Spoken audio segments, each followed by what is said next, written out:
ویتا آره فاکتور پرتقال و مرکبات گرفتیم. آره چه حال خوبی هم بود. خودمون 0 تا 100 انجام میدیم. چه میزنه خیلی ریسکه واقعا، هم نکنه آره. کسی این کارو.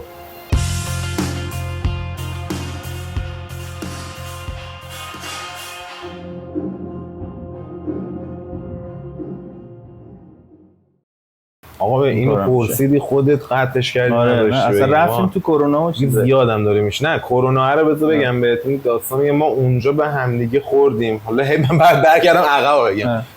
ما اونجا خوردیم. من دقیقاً یادم، من دیگه هم از دانشگاه انصراف داده بودم اون موقع، اصلا مغزم دیگه نمیکشید برم. همین که اومدیم سر وقت این که تماشا خیابونا رو بسته بودن، مثلا 500,000 جریمه میشد دومی هم آره دوربینا میزه. آره ما میرفتیم یه محدوده مثلا باقره تا بالا میرفتیم برمیگشت، نه جای دیگه میرفتیم، نه تو مثلا یه 4 جابجا میشدیم پیاده. آره.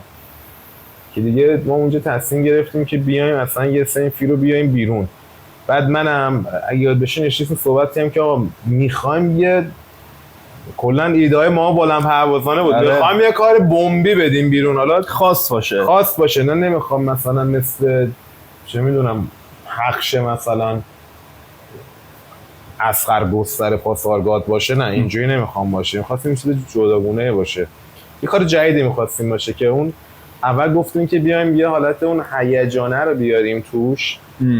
یعنی یه حالتی رنگش تمش هیجان باشه، انرژی باشه، یه حالی باشه که آقا مثلا با دیدنش حس خوبی بگیری. نه حال جوونی و انرژی رو بگیری. نه اینکه طراحی زیبا حس خوب آدم میگیره. کلا خواستم یه کار نوینتری باشه که یادتم باشه ما فکرمون رفت سمت اینکه یه سری اسمایی رو بزنیم که حالا طراحی جالب نبود و اینا.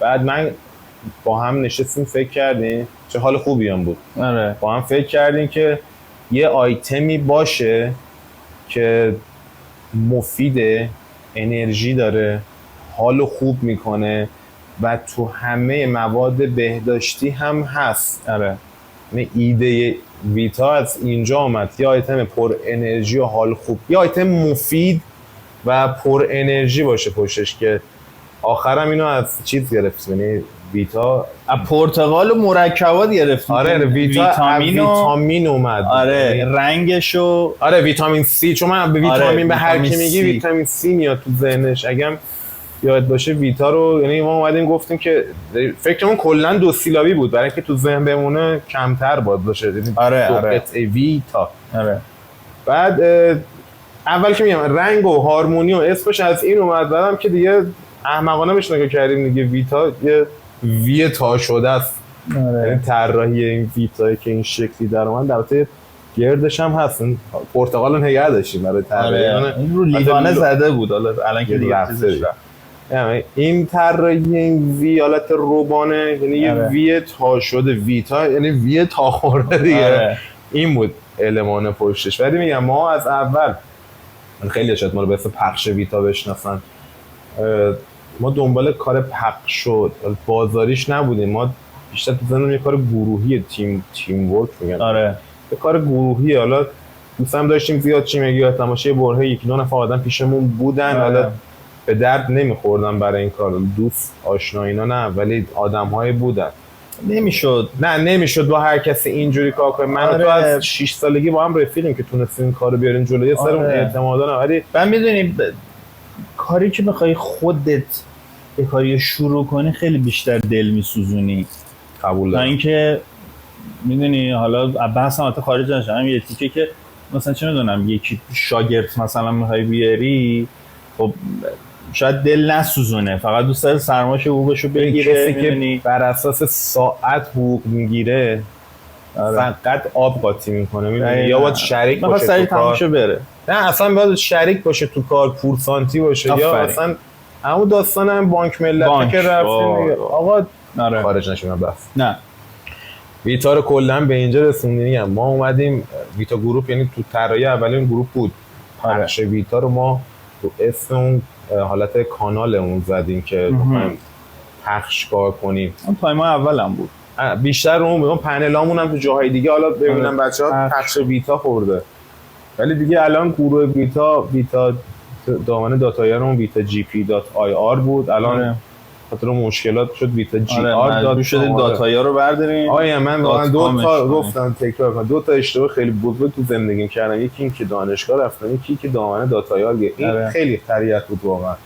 یعنی خودم انگار خودمون همه چی رو خودمون ببندیم. حتی ما آخه میدونی یه اخلاقی هم که داریم اینه که یه کاری رو میخوایم انجام بدیم خودمون 0 تا 100 رو انجام میدیم. یعنی میدونیم ما مثلا داتایا رو رفتیم گرفتیم، قبلش مثلا نرفتیم از 2 نفر مثلا بپرسیم آقا داتایا رو بگیریم مشکلاتش چیه، بعدها به چه داستانایی میخوریم، .com بگیریم به چه مشکلایی میخوریم. واقعا ما یا گفتیم آقا برو داتایا خداحافظ. یاد باشه ما یه ویتا جی پی 2 ای دیدم آره اونو گرفته بودیم، بعد دیدیم که اون چیزی که میخوایم .comش نیست. ما میدونستیم .ir و .com مشکلاتی دارن، تفاوت‌هایی دارن.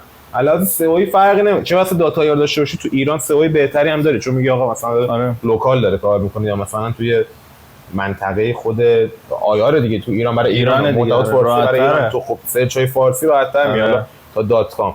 البته اینو بگم ما یه مزیتی که الان خوردیم سر عکس محصول تو پرانتز بگم که ما لینک بابت عکس محصول خیلی میگیریم. طرف اومده اصلا اورال اکسلنس 81 و 811 رو دنبال عکسش بوده. ما سرچ های خارجی کلیک داریم یا بارکدهای خارجی رو ما کلیک داریم تو سایت. آره. ولی میگم این دوتا کار به نظرم خیلی اشتباه بود و یه بحث رفت متخصصش هم نه که نداشته باشه، تو ذهن من بود که فرق هایی میکنه ولی ما دنبال خاناییش بودیم.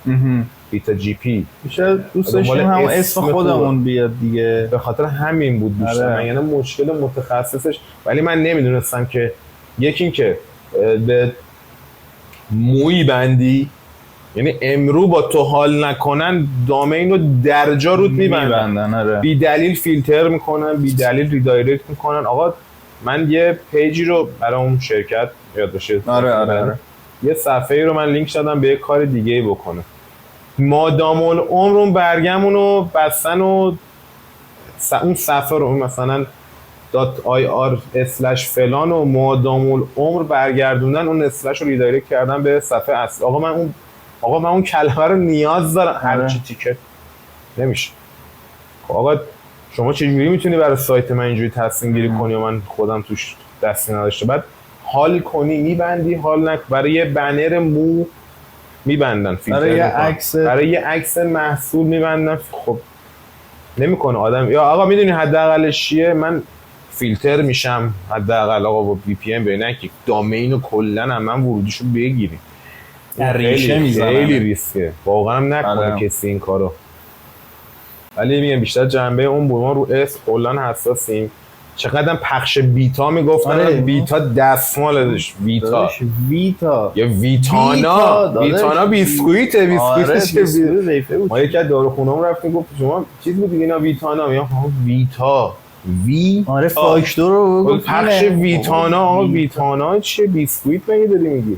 ما یک مرجعی دوست داریم باشیم برای اینکه یه استعلام دقیقی از کالاها باشه، یه استعلام دقیقی از جنس‌ها و محصولات باشه. دقت کنی خیلی از سایت‌ها فقط مثلا چه می‌دونم لوسیون وازلین یه دونش آرگان داره، یه دونش روشن کننده بدنه، تو همه میزنن آرگان، هم روشن کننده پوستنی. ویژگی‌ها رو میان با بیل میریزن تو محصول. کسی روش فکر نمی‌کنه. من اینو یک خیلی بدم میاد این که ما کلاً تزمون اینه که بیایم صادقانه حرف بزنیم و راجع به سلامتی بیشتر صحبت کنیم. شعارمون هم که همیشه گفتیم سلامتی مهمتر از زیبایی. یعنی من اینو خیلی برام مهمه که آقا شما یکی این که محصولی که میخوان خریداری کنید مناسب باهاتون باشه. حالا اصالت و اینا والا هیچ ماسروشی نمیگه ماسم تو شده نمیتونم. من باید با محصول خوبمون، یعنی ما با برندمون میتونیم جا بندازیم آقا اصلی داریم کار میکنیم یا فکر داریم کار میکنیم. من آقا ما اصلی داریم میفروشیم نمیشه، استناد به این نمیشه که. ولی یکی این که باید با خود برنده جا بیفته، دو این که توضیحات دقیقی راجع به محصول داشته باشه. خیلی ها میان بی هوا که ما یادتون باشه طرف چند وقته شما گفت شما چه فروشنده هستی که جنس خودتو نمیفروشی؟ من جوابش تو واتساپ دادم که فروش به هر قیمتی درست نیستش. یعنی من بیام یه آیتمی رو به تو بفروشم، ما به سود ما هم همیشه مطرحه. همه این کارا برای سوددهی قطعا. ولی من اگه بگم یه آیتمی رو بفروشم به تو بری آسیر رو خود بزنی جبران ناپذیر، این بر منم خوب نیست، یعنی برای ویتا خوب نیست. آره. این درستش اینه که یکی که من اعتبار آدم خیلی مهمه.